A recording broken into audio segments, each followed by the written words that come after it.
이렇듯 오미크론 변이에 효과적으로 대응하기 위해 방역 체계를 바꾸겠다는 게 정부의 계획인데요. 이 전문가들은 이 방역 체계 어떻게 바꾸고 또 의료 현장에서는 어떤 준비를 해야 한다고 생각할까요? 홍혜림 기자가 전해드립니다. 오미크론에 대비해 가장 먼저 손봐야 할 것은 진단검사 시스템입니다. 확진자가 급증하면 지금처럼 검사소에 줄을 서서 진단을 받는 방식으로는 감당할 수 없습니다. 지역사회에 있는 우리 주치의 선생님들이 개인 의원들에서 직접 맞닥뜨리면서 해결해야 되는 게 불가피한 거다. 재택 치료와 입원 치료만 있는 현 치료 방식도 바뀔 필요가 있습니다. 재택 치료를 하다가 필요할 경우 통원 치료를 받을 수 있도록 해야 한다고 전문가들은 말합니다. 오미크론은 경증 환자가 어마어마하게 많아질 건데 그분들이 어디 가서 편하게 진료를 볼 수 있는 공간이 없습니다.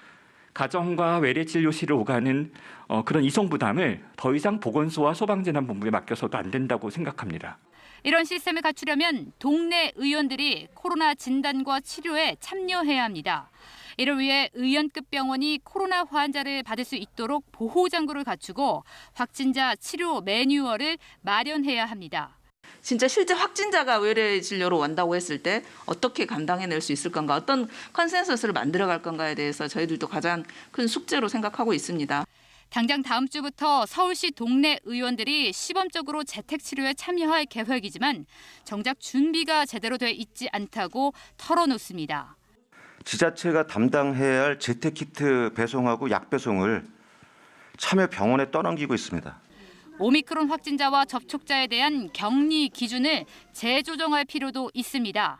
인구의 1%가 감염이 된다고 한다면 그것보다 훨씬 몇 배, 5%, 10%가 되는 사람들이 일정하게 사회에서 활동을 하지 못할 수가 있습니다. 미국이 취한 것처럼 접촉자와 확진자에 대해서 조금 더 사회경제적인 부담을 줄여주지 않으면 전체적인 피해를 줄일 수 없다라고.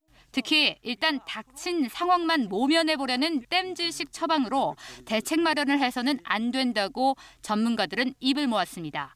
KBS 뉴스 홍혜림입니다.